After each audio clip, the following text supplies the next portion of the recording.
Hello, कैसे हैं।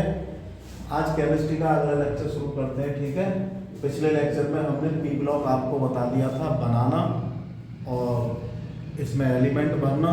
ठीक है, इनके नंबर भरना, पी ब्लॉक में कितने ग्रुप होते हैं, कितने आवर्त होते हैं, कितने एलिमेंट रखने की पूर्ण व्यवस्था होती है। तो देखो पी ब्लॉक कितना हमने कल पिछले लेक्चर में कंप्लीट करा दिया था तुम्हारा। ठीक है, पी ब्लॉक पीरियोडिक टेबल में तीसरे स्थान पर होता है। इस ब्लॉक के अंदर थर्ड, फोर्थ, फिफ्थ और ये 0 ग्रुप तक ये क्या होते हैं, वर्ग होते हैं। और ये क्या होती है, तुम्हारी सीरीज होती है 2p, 3p, 4p, 5p और 6p। ठीक है, और इसमें एलिमेंट हमने भरने का तरीका बताया था आपको। ठीक है, हर एक का। अच्छा, अब इसमें आज बात करते हैं हम। इसमें धातु, उपधातु और अधातु तीनों ही तरह की धातुएं होती हैं। ठीक है, तो देखें पहले, ये डायगोनल टाइप का होता है, बेकार टाइप का। Barium, B, silica, GE, AS, SB और पोलैनोमी। ये जो बीच की है ये हमारी क्या होती है, उपधातु होती है। न तो इनको हम धातु कहते हैं न अधातु कहते हैं। ठीक है, ये हमारी क्या होती है, उपधातु। और उपधातुओं से जो ऊपर होती हैं ब्लॉक में ऊपर होती है वो होती है हमारी अधातु। ठीक है, जैसे एस ब्लॉक के अंदर सब धातुएं होती है हमारी, इसमें दोनों तीनों तरह की होती हैं। तो उपधातु हमारी क्या होती है, अधातु इस डायगोनल से ऊपर, और धातुएं हमारी डायगोनल से जो नीचे बचती हैं वो होती है हमारी, जैसे बी है, एल है, जी है, एच एन है, एस बी है, पी बी है। ये सब क्या है, हमारी धातुएं हैं। बाकी इधर जैसे नियोन है, आर्गन है, क्रिप्टन है, ये सब क्या है, अधातु है। ठीक है, हाँ ये चीज़ है। तो पी ब्लॉक हमारे हिसाब से कंप्लीट हो गया है। हमने बनाना भी सिखाया है इसे, क्योंकि पी में जो ग्रुप होते हैं तो वो रेंज पर डिपेंड करते हैं। पी की रेंज कितनी होती है, 6 से ज़्यादा इलेक्ट्रॉन तो बढ़ते नहीं तुम्हारे, तो 6 कॉलम हम वर्टिकल खींच लेते हैं। पिछले लेक्चर देख लेना, उसमें सब कुछ बता दिया। अब बात करते हैं इसमें, ये लिख लेना अधातु, उपधातु और धातु। अब इसकी स्टडी आती है, तुम्हारा बीएससी में भी यही है और तुम्हारा टीजीटी पीजीटी में तो आता ही है, और हाई स्कूल में वो 12th में भी है। ठीक है, अच्छा, इसमें जैसे comparative study of 0 group element, 0 group element, या ऐसे करके कह देता है नियोन, आर्गन, क्रिप्टन की पीरियोडिक टेबल में स्टडी कीजिए या इनकी स्थिति की विवेचना कीजिए। ठीक है, तो इसको हम आज बताते हैं। ठीक है, हाँ, तो थोड़ा सा डिस्कस कर लेते हैं इस पर, इसको थोड़ा इरेज कर देते हैं।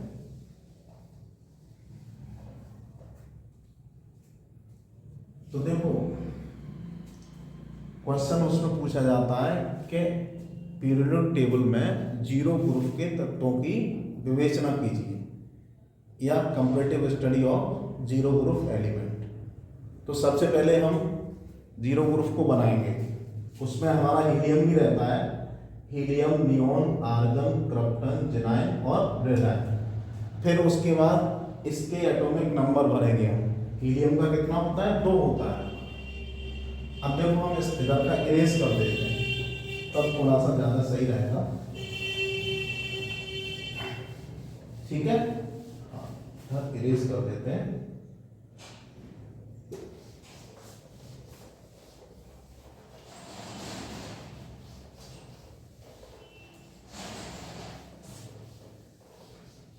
अब देखो ये बचा हुआ हीलियम, 0 ग्रुप। ठीक है, 2p, 3p, 4p, 5p और ये 6p तुम्हारा, ये ऐसे करके आएगा। तो ये इसको हमें बनाना है सबसे पहले। ठीक है, इसके एलिमेंट बनने हैं। 2 में 8 जोड़ो, 2 में ये 2 होता है इसका, 10, 10 में 8 18, 18 36, 36 में 18 54, 54 और 32 86। तो ये बनाएंगे। उसके बाद अब देखो इसके मेन चीज होती है वैलेंसी, इलेक्ट्रॉनिक कॉन्फ़िगरेशन, ठीक है, ये चीजें होती हैं इसमें। तो इसकी आज बात कर लेते हैं इलेक्ट्रॉनिक कॉन्फ़िगरेशन की, ठीक है। हाँ, तो देखो इलेक्ट्रॉनिक कॉन्फ़िगरेशन में क्या रहता है, इलेक्ट्रॉनिक विन्यास, इलेक्ट्रॉनिक कॉन्फ़िगरेशन,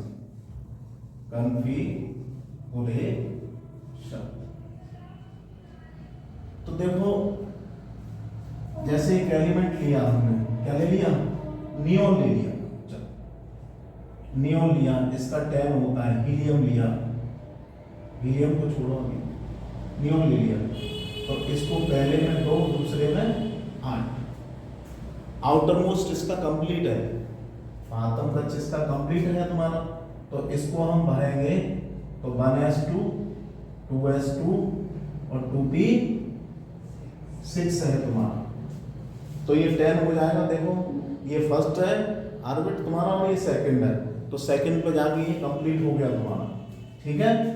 ऐसे ही आर्गन ले लो, ए आर कितना होता है इसका 8, तो 2 8 8 होगा तुम्हारा, तो ये थर्ड पे कंप्लीट होगा जाके 1s2 2s2 2p6 और 3s2 और 3p6 है तुम्हारा। देखो 10 और ये 18, ठीक है। ऐसे ही अगला जो क्रिप्टन आएगा वो किस पे खत्म होगा जाके, क्रिप्टन 36 होता है, तो ये किस पे, ये नहीं है, ठीक है, स्कोर कैसे करके, तो ये 4p6 पे खत्म हो जाएगा तुम्हारा, ठीक है। और ऐसे अगला 5p पर, अगला 6p पर, ये तो इस ब्लॉक का, इस ग्रुप के सभी एलिमेंट्स का जो electronic general formula, electronic configuration general formula जो बनेगा वो क्या बनेगा तुम्हारा, NP6 होगा तुम्हारा, ठीक है। यहां से हम पीरियोडिक टेबल में एलिमेंट की पोजीशन को पता कर सकते हैं। जैसे हमने आर्गन को ही उठाया, जैसे आर्गन को उठाया और कहा कि ये पीरियोडिक टेबल में कहां पर स्थित है, किस पोजीशन पर है, किस ब्लॉक का है, किस ग्रुप का है, किस श्रेणी का है, ठीक है। तो यहाँ से हम इसकी पोजीशन पता कर सकते हैं। इसके आउटर मोस्ट में क्या है, इसका इलेक्ट्रॉनिक कॉन्फ़िगरेशन 3p6, ठीक है, 3p6। अब देखो तीसरी सेल ये है हमारी पूरी, तो पूरी को ही लेना पड़ेगा हमें, 3s2 और 3p6 है तुम्हारा, ठीक है। अब देखो ब्लॉक क्या हो गया इसका, ब्लॉक क्या हो गया, पी ब्लॉक है भाई, पी ब्लॉक।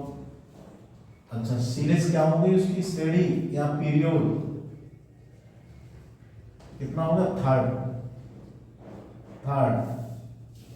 यहाँ 3p कह सकते हैं हम इसे, 3p का होगा ये, और इसका जो ग्रुप होगा वो क्या होगा, ग्रुप, तो ये देखो काउंट करो 8 या 18 या 0 ग्रुप भी कहते हैं इसे, ठीक है।